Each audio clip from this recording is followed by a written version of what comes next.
Emisor Podcasting. Esto es Historia Freak, el podcast donde toda historia tiene algo de historieta. Con ustedes su anfitrión, Joaquín Barañao.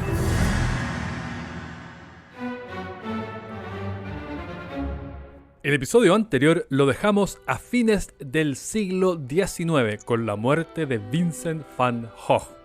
Al mismo tiempo que el genio neerlandés alivianaba su cabeza del peso de una oreja, iba tomando forma el modernismo, más conocido en su versión francesa de Art Nouveau. Era ante todo una reacción al arte académico de la centuria que terminaba y que se inspiraba en formas naturales y curvas planeadas para armonizar con el entorno. Se expresó en la gráfica y en las artes decorativas, pero fue la arquitectura el plano más notorio. Allí tuvo al catalán Antonio Gaudí como el principal responsable de transformar Barcelona en un Disneyland con patatas bravas. Su sagrada familia comenzó a erigirse en 1882 y obtuvo la licencia de obras en 2019, tras 137 años de construcción ilegal. Ya es un portento religioso por el cual 9.000 resignados hacen fila cada día, por eso lo de Disneyland, pero no estará terminada antes de 2026. No ayuda a acelerar la causa el que Gaudí sellara en su testamento que no se puede recibir financiamiento ni de donaciones corporativas ni de fondos gubernamentales. El propio arquitecto pensó que la empresa tomaría más de 2 siglos. Ante la perplejidad de quienes escuchaban tales plazos, se limitaba a comentar: mi cliente no tiene prisa. El arquitecto de Dios se hizo cada vez más místico con los años. Cuando en 1926 un tranvía le pasó por encima, vestía harapos más propios de un anacoreta del desierto que de un genio de la geometría. Los taxistas se negaron a conducirlo a un hospital porque de seguro no podría pagar. A un policía no le quedó más remedio que llevarlo en calidad de indocumentado a un hospital para pobres, donde recibió tratamiento rudimentario. Murió a los 2 días.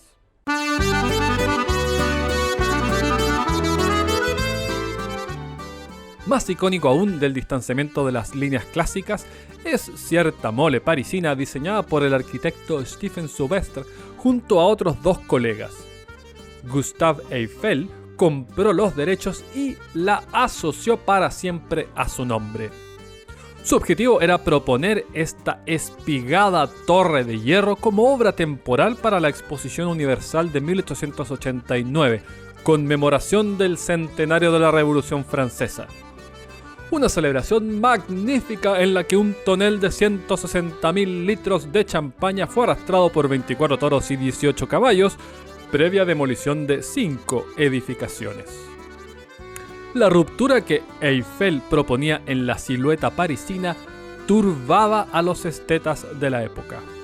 Un grupo de connotados intelectuales y artistas declaró: nosotros, escritores, pintores, escultores, arquitectos, aficionados, apasionados por la belleza de París, hasta ahora intacta, venimos a protestar con todas nuestras fuerzas, con toda nuestra indignación, en nombre del gusto francés anónimo, en nombre del arte y de la historia francesa amenazadas, contra la erección en pleno corazón de nuestra capital de la inútil y monstruosa Torre Eiffel.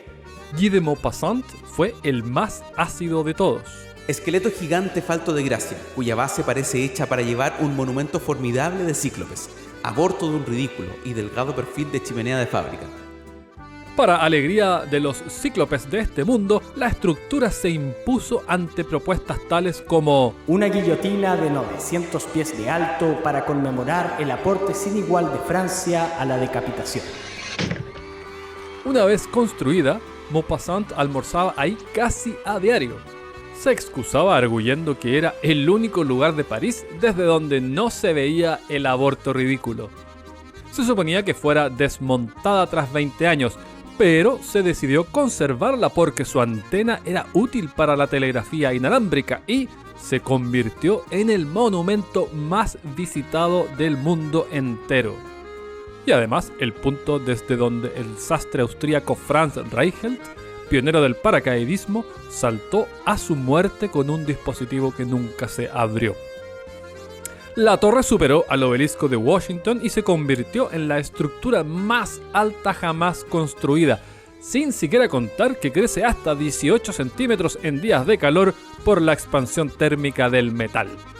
Retuvo el título durante casi 42 años hasta que la sobrepasó el edificio Chrysler de Nueva York. Pese a tanto prestigio, la torre casi fue a parar a Montreal para la exposición de 1967, en lo que pintaba de resarcimiento póstumo para Maupassant y su banda de intelectuales.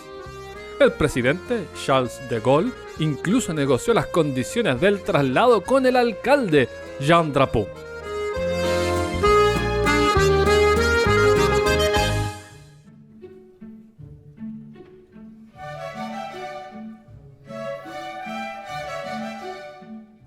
Para inicios del siglo XX, el negocio de plasmar imágenes sobre tela se volvía más y más estrafalario. Henri Matisse, que venía apilando paisajes tradicionales y naturalezas muertas desde que una convalecencia por apendicitis lo confinó a la cama, dio un giro disruptivo tras conocer la obra del desorejado Van Gogh. En 1905, cuando la intensidad de sus colores evocaban ya luciérnagas irradiadas, el crítico Louis Baucels escribió acerca de Donatello entre las fieras. Contrastaba las piezas de Matisse y sus compinches con una escultura de estilo renacentista con la que compartían la sala. Desde entonces hablamos de fauvismo. De nuevo, un apelativo insigne que se graduó a la posteridad gracias a un crítico malhumorado. En décadas siguientes, Matisse ejerció como una de las locomotoras responsables de empujar el arte hacia la esfera de lo abstracto. Tanto que Le Bateau, una creación de sus años finales, estuvo 47 días boca abajo en el Museo de Arte Moderno de Nueva York antes de que alguien lo notara. Mejor suerte en todo caso que otra pieza de Matisse que un borracho John Lennon utilizó de cenicero durante una fiesta en la mansión Playboy. Good night, folks. Pero la valoración de las corrientes disruptivas no fue instantánea. A inicios de siglo lo más apetecido seguía siendo el venerado arte tradicional. Así lo pudo comprobar el también pintor Louis Bérube, el 21 de agosto de 1911, al hallar 4 clavos solitarios en el rincón del Museo del Louvre donde habita la Gioconda. Los guardias, de lo más tranquilos, asumían que había sido retirada para las fotografías de rutina y solo horas antes cayeron en la cuenta que esto, señoras y señores, era el hurto del siglo. El museo fue cerrado durante una semana. Una vez reabierto, el espacio vacío en la pared atrajo miles de visitantes. Más visitantes que la pintura misma, de hecho. El poeta Guillaume Apollinaire fue arrestado, ni tan extraño considerando que había llamado a quemar el Louvre. A su modo de ver, los museos Paralizan la imaginación. Apollinaire acusó del delito a un amigo, un pintor emergente que también resultó arrestado por un crimen que no cometió. Pablo Picasso.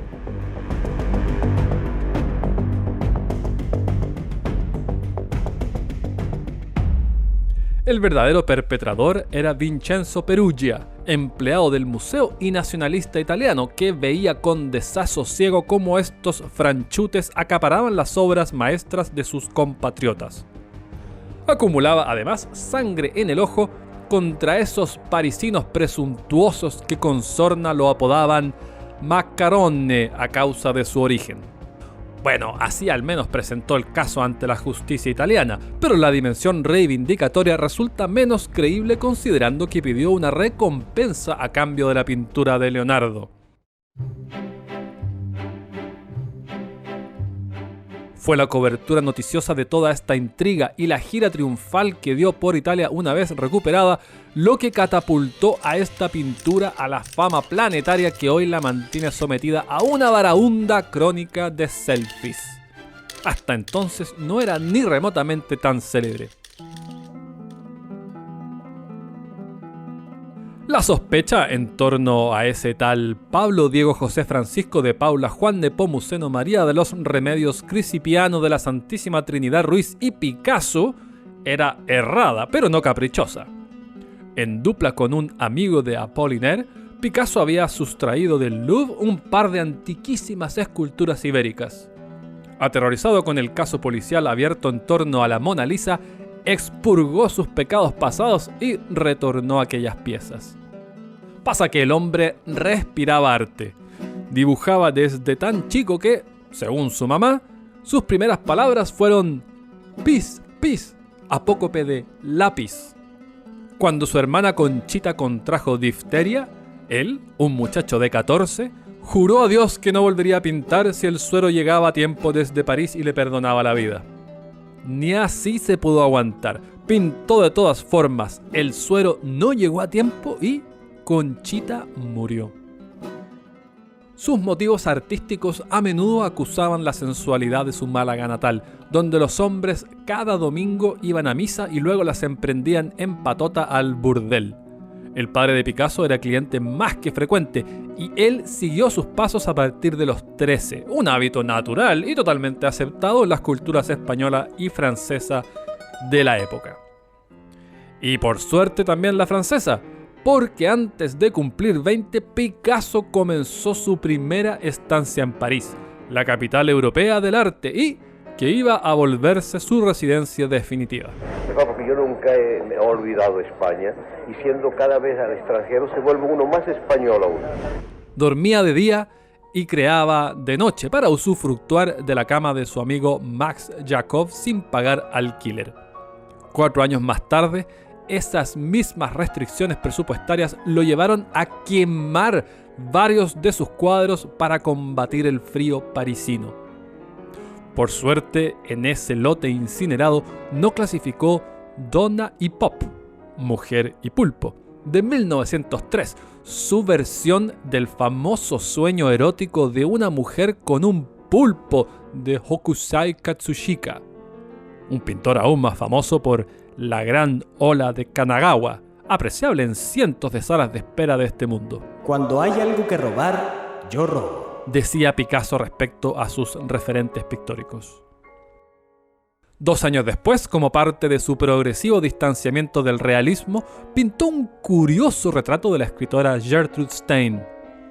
Cuando alguien le comentó que Stein no se parecía al personaje de la tela, el artista respondió: lo hará. Ese estilo puede no haber sido de gusto de todo el mundo, pero de que comenzaba a hacerse un nombre con él, no hay duda alguna.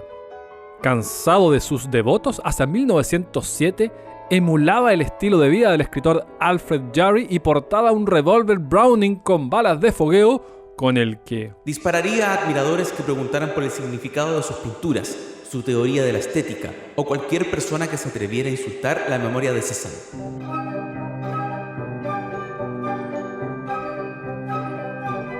Ese mismo 1907 cuajó una imagen de 5 mujeres desnudas desconcertantemente desfiguradas y rectilíneas. Un trabajo de perspectiva que evoca a un ilustrador del antiguo Egipto con déficit atencional y que habrá gatillado más de una bala de fogueo. Eran Las Señoritas de Aviñón, originalmente titulado con menos decoro El Prostíbulo de Aviñón. La construcción general de las protagonistas refleja la influencia de la geometría de las formas de Cézanne, y las orejas de las 2 figuras centrales, la de las esculturas ibéricas robadas del Louvre, adquiridas por Picasso justo mientras pintaba esta pieza. Georges Braque había desfilado por una fase impresionista y por entonces se entregaba a las estridencias cromáticas del fauvismo a la siga de Matisse, pero la ruptura abierta por Picasso con las con las señoritas de Aviñón lo conminó a ofrecer su propia respuesta. Braque exhibió los resultados el año siguiente. Ya se imagina lo que sigue. Un crítico comentaba con espanto cómo reducía todo, lugares, figuras y cosas, a perfiles geométricos, a cubos. Algunos meses más tarde, ya hablaba de las excentricidades cúbicas, origen de lo que hoy llamamos cubismo. ¿El crítico? Louis Baucel, de vuelta a las canchas. El tono de su comentario, peyorativo, por supuesto. Esto de designar con sorna a movimientos artísticos que adquirían ribetes excelsos se volvía toda una tradición.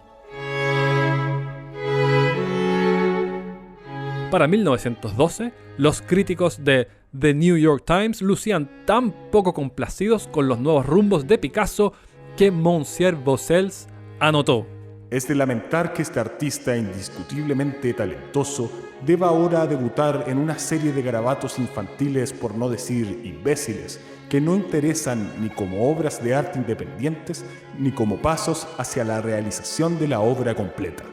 No tiene ni belleza material, ni ese significado espiritual, ni mérito de ningún otro tipo.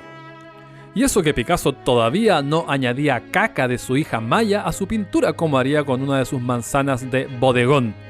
Su nieta comentaría décadas después: los excrementos de un niño que todavía se alimentaba del pecho de su madre tenían una textura y un color únicos. Mi abuelo podía transformar algo material como el excremento en algo sublime.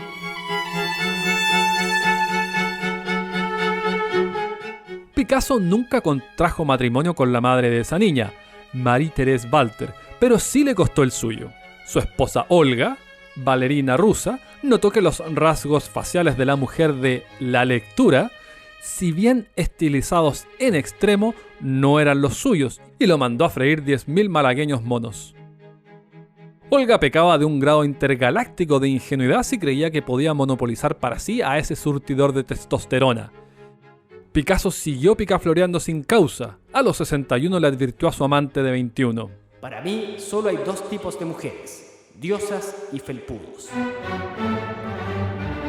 Hacia 1913, el distanciamiento del realismo y del arte figurativo trepó a niveles que solo se pueden entender con sobredosis de buena voluntad. El ruso Kazimir Malevich dio a luz al suprematismo o la supremacía del puro sentimiento artístico.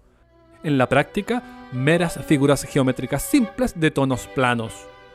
Esta provocación a la sensatez alcanzó su punto cúlmine con la serie Blanco sobre Blanco, hoy reverenciada en el Museo de Arte Moderno de Nueva York, que no es más que lo que su título con toda claridad indica. Ahora, si Malevich creía haber tocado el límite, es porque no contaba con la astucia de Alexander Rodchenko, quien lo desafió con sus propias armas al exhibir el espeluznante negro sobre negro.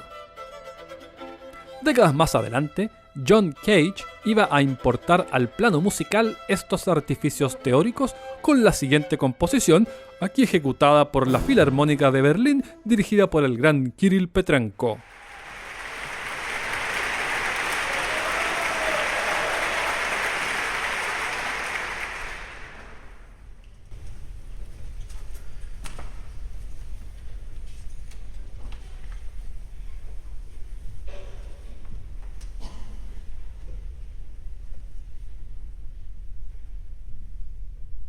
Gracias, maestro, lo vamos a dejar hasta ahí por ahora. Bueno, se abre la tapa del piano, se dejan transcurrir 4 minutos y 33 segundos de silencio y luego se cierra para esperar los aplausos. Esta pieza fue elocuentemente denominada 4:33. Si le atrae, puede comprar estos 273 segundos de inactividad en iTunes a 99 centavos. Un entusiasta comentador concluye sus halagos de modo categórico: amo esta canción.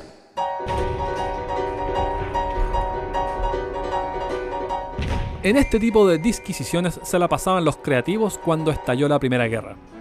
Como reacción al insano espectáculo de homicidio colectivo, emergió el dadaísmo, que rechaza la estética y exalta en su lugar el sinsentido, el caos, la irracionalidad y la intuición. Este marco conceptual condujo en 1917 a Fuente, de Marcel Duchamp, un urinario de porcelana estándar firmado R. Mutt. Un crítico calificó todo esto de la cosa más enferma, más paralizante y más destructiva que ha sido originada en el cerebro del hombre. La obra se extravió después de la primera exhibición, presumiblemente porque la interpretaron como basura. A partir del año siguiente, Duchamp reemplazó el arte por el ajedrez, con piezas talladas por él mismo, y se dedicó al deporte en forma obsesiva. Tanto que su esposa adosó las piezas al tablero con pegamento. La pérdida de la brújula del buen gusto encontró otro exponente en Paul Jordan Smith, un ministro protestante sin formación artística ni talento para ello, que en 1924 pintó una obra a la que llamó Exaltación. La diligencia le tomó 20 minutos y se notaba. Era un esperpento de una polinésica con una cáscara de plátanos que evidenciaba las destrezas de un chico de primaria. Jordan Smith tomó una lóbrega foto de sí mismo y se hizo llamar Pavel Yerdanovich, ruso, y se autodenominó fundador del desombracionismo, así llamado por la ausencia de sombras que él simplemente era incapaz de ejecutar. Expuso en el Waldorf Astoria, un evento comentado por prestigiosas revistas. La galería Marshall Field de Chicago se enteró de la novedad y le encargó una pintura inédita. El embaucador creó Aspiración, un mamarracho de una lavandera que el Chicago Evening Post catalogó de una mezcla encantadora de Gauguin, arte pop, trova negra con un montón de individualismo de Jordanovich. Expuso en Buffalo y en una portada de La Revue Moderne, y sus obras figuraron en el Libro de Oro del Arte Moderno. Cuando Jordan Smith reveló su timo, los críticos evidenciaron cuán enceguecedor puede resultar el orgullo herido. Es evidente que ha logrado éxito con el engaño de sus pinturas, porque tiene talento y ciertas dotes artísticas, pero es demasiado ignorante para comprenderlas.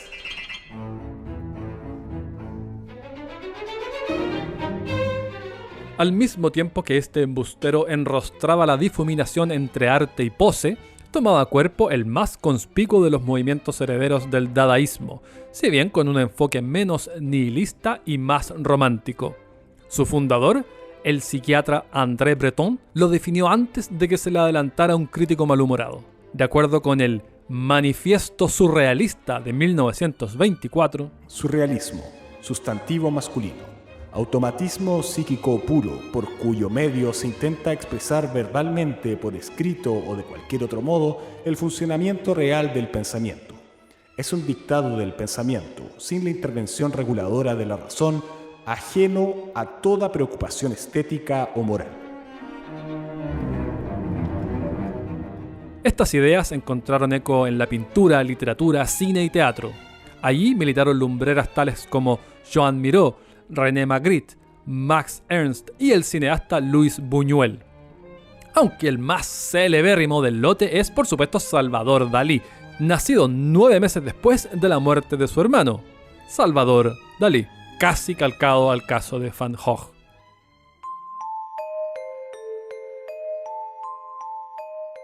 Cuando tenía 5 años, sus padres lo llevaron a la tumba de Salvador I y le explicaron que él era una reencarnación de su hermanito.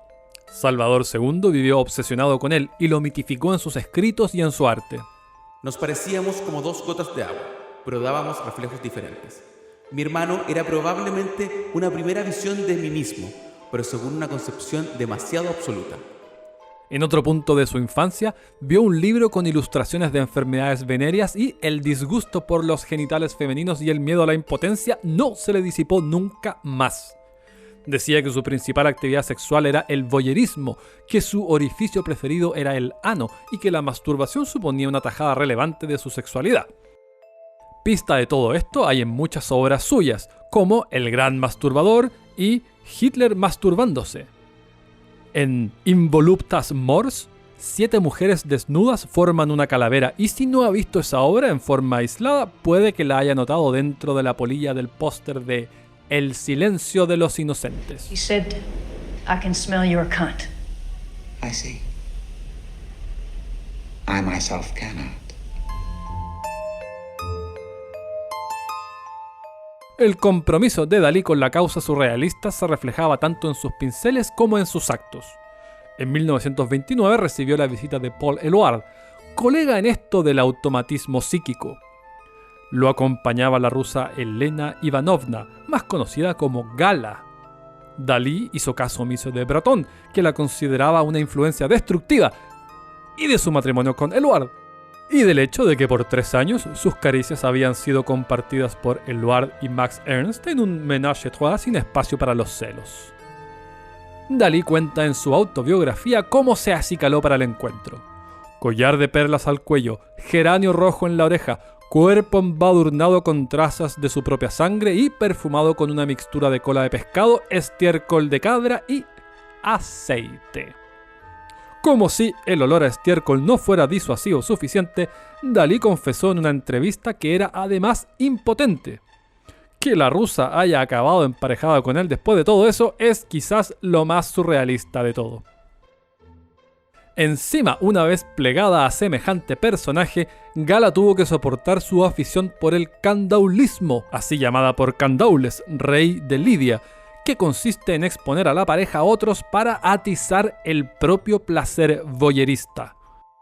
Junto con eso, Dalí orquestaba actividades sexuales coreografiadas con sus invitados para avivar sus curiosos impulsos.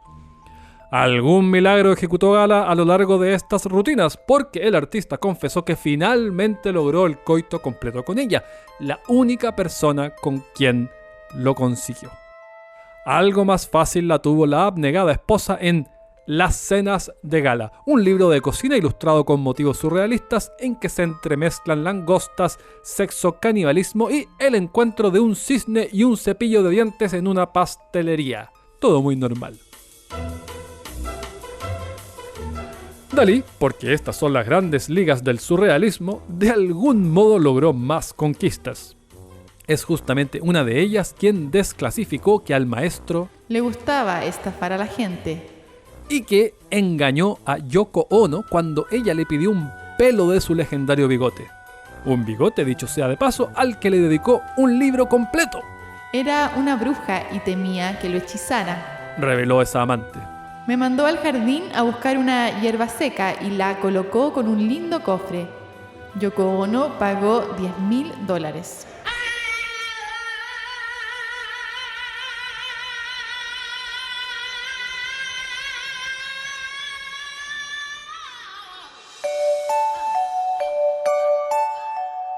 Más que estafar, lo que lo encendía era el dinero. Breton, quien estimaba que su éxito comercial comprometía la integridad del movimiento surrealista, lo apodó Ávida Dollars, anagrama de Salvador Dalí. En los restaurantes solía pagar con cheques adornados con dibujos suyos, sobre la base de que preferirían conservarlo que cobrarlo. Por lo general, acertaba. Alguna distancia política le produjo todo esto con Picasso. No, era mucho más larga. Era más larga. Español, yo también. Picasso es un genio también. Picasso es comunista, yo tampoco. Esa afición por el billete la padeció también Alejandro Jodorowsky cuando quiso llevar Dune al cine. Esta película pasa en un planeta que es un desierto entero. Entonces la puedo filmar en el desierto de Sonora. Planeaba reclutar a Dalí, Mick Jagger y Orson Welles para un largometraje con partitura de Pink Floyd, arte conceptual de Moebius y H.R. Geiger y unas 12 horas de duración. Dalí exigió $100,000 por hora. Jodorowsky accedió, pero adaptó su parte para filmarla en solo 1 hora. Planeaba que un maniquí mecánico hiciera las veces del pintor en el resto del metraje. En retribución por diseñar un cenicero para Air India, Dalí cobró $100,000 y un elefante bebé que hubo que transportar en avión desde Bangalore a Cadaqués. Lo del elefante era parte de su curiosa relación con los animales. Viajaba a menudo con Babu, su ocelote mascota, y lo llevaba a bordo en transatlánticos de lujo. Por eso el ocelote de la sitcom Archer se llama Babu. What the hell was that? Ugh, my stupid ocelot. I've never seen an ocelot. En el programa televisivo The Dick Cavett Show apareció con un oso hormiguero y chapurreando un inglés lloroso. En tercera persona más encima. It's a sweet animal. It's an anteater, isn't it? But Dalí no like it child, no like it at all butterfly is, and no like it animals of any kind. Only it. You only... And violent rhinoceros. Right off. Rhinoceros. Y al reino vegetal tampoco le hacía el quite. A una conferencia en la Sorbonne arribó en un Rolls Royce relleno de 0,5 tonelada de coliflores. Por supuesto que un personaje así iba a hacer buenas migas con el humorista Harpo Marx. Dalí le envió como regalo de Navidad una arpa envuelta en celofán, con alambre de púas por cuerdas y cucharas por perillas. Harpo quedó encantado y le envió de vuelta una foto de él tocando con los dedos vendados. Ávida Dollars satisfizo sus ambiciones. Tan bien se venden sus cuadros que uno se utilizó para negociar con el cartel de Cali después de la muerte de Pablo Escobar, de modo de mantener a la familia a salvo de las repercusiones de sus enemigos. Las confecciones oníricas del Bigotón conforman hoy algunas de las estampas pictóricas más reconocidas del orbe, y solo hay que haber vivido un par de años en el planeta Tierra para enterarse de sus relojes curvilíneos. A sabiendas de su fama, declaró una vez: cada mañana cuando me levanto siento un placer supremo, el placer de ser Salvador Dalí, y me sorprende con asombro. ¿Qué vas a hacer hoy con el prodigioso Salvador Dalí? Dicho eso, es muy posible que la obra de su autoría que con mayor asiduidad usted haya admirado sea el logo del caramelo Chupa Chups.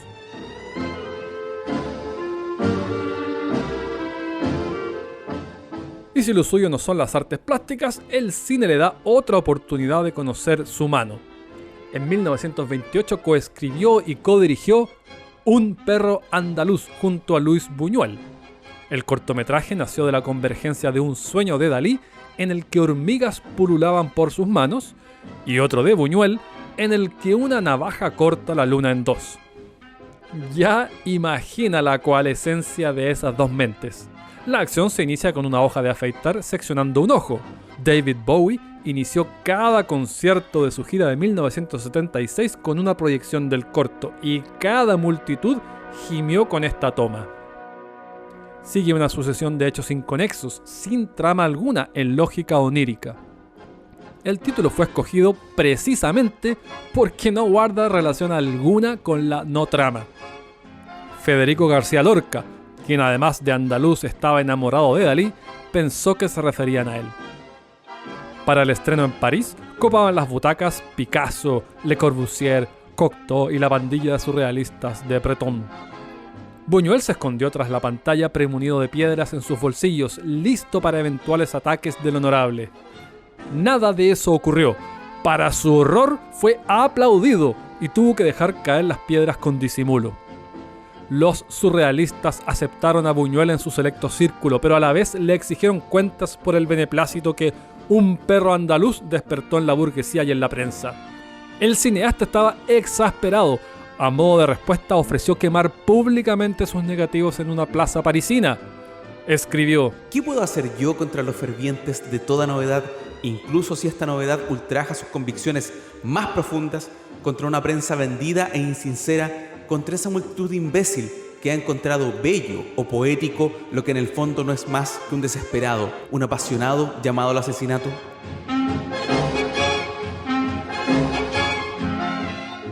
Cual si se tratase de un sello póstumo a la desmesura, los dos actores principales del corto se suicidaron. Él, de sobredosis. Ella se roció con gasolina y se prendió fuego en una plaza pública. Para el siguiente trabajo conjunto, La Era de Oro, el primerísimo día, Buñuel acabó persiguiendo a Dalí con un martillo. La película comienza con un documental sobre los hábitos copulatorios de los escorpiones y termina con una orgía en un convento. 6 años después, Dalí asistió al estreno en Nueva York del cortometraje surrealista Rose Hobart. Enfurecido, se puso de pie y derribó el proyector. Mi idea para una película era exactamente eso. Nunca lo escribí ni se lo dije a nadie, pero es como si me lo hubiera robado. El mal genio de Dalí bien pudo agravarlo su déficit de sueño. Solía sentarse con una llave en una mano y colocar justo debajo una placa metálica. Tan pronto comenzaba a cabecear, la llave resbalaba de sus dedos, chocaba contra la placa y el sonido lo despertaba. Sostenía que este hábito le proporcionaba todo el descanso requerido para embarcarse en un nuevo proyecto. Tanto Dalí como Picasso disfrutaron de vidas largas que les dieron tiempo de ser testigos del alunizaje y de El furor del dragón de Bruce Lee. La obra de ambos es profusa. A Dalí le dio tiempo hasta de dirigir un documental sobre la pesquisa de un hongo alucinógeno gigante en Mongolia, y a Picasso de pintar un autorretrato vestido de Van Gogh, más tarde obsequiado por Disney a Robin Williams como compensación por no respetar sus condiciones para dotar de voz al genio de Aladdin. 10,000 years will give you such a crick in the neck. Hang on a second. Wow! Wow! Does it feel good to be out of there?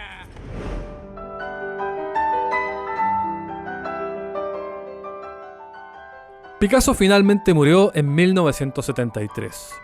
Uno de sus nietos, Pablito, engulló una botella completa de lejía en respuesta a la prohibición de velar el cuerpo impuesta por la viuda, Jacqueline Roque. Falleció tras 3 meses de sufrimiento. Roque nunca se recuperó de la muerte de su marido y se pegó un tiro. Marie-Thérèse Walter, su antigua amante, también decidió acabar con su vida, en su caso mediante el expediente de la horca. Dalí murió 16 años después de Picasso, pero volvimos a saber de su humanidad en 1997 cuando una demanda por paternidad forzó a exhumar su cadáver. El bigote seguía intacto en la posición de siempre, 10 pasadas las 10.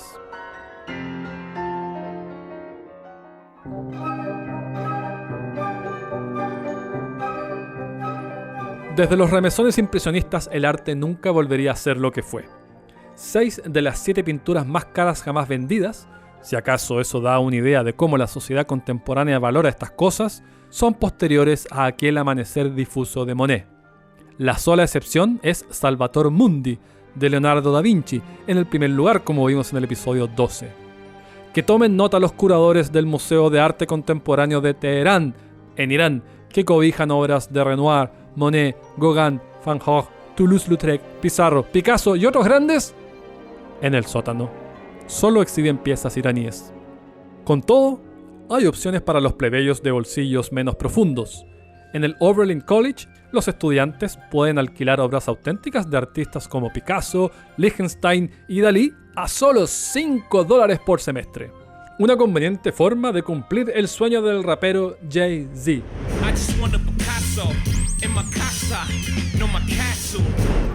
Este podcast es escrito por quien habla, Joaquín Barañao. Producción, Sergio Fortuño. Edición, Hernán Melgarejo. Esto fue Historia Freak, el podcast. Escucha este y todos los otros episodios en emisorpodcasting.com. Todas las referencias bibliográficas disponibles vía Amazon en Historia Universal Freak Extendida. Más de 1,400 páginas que recorren desde el Big Bang hasta el presente.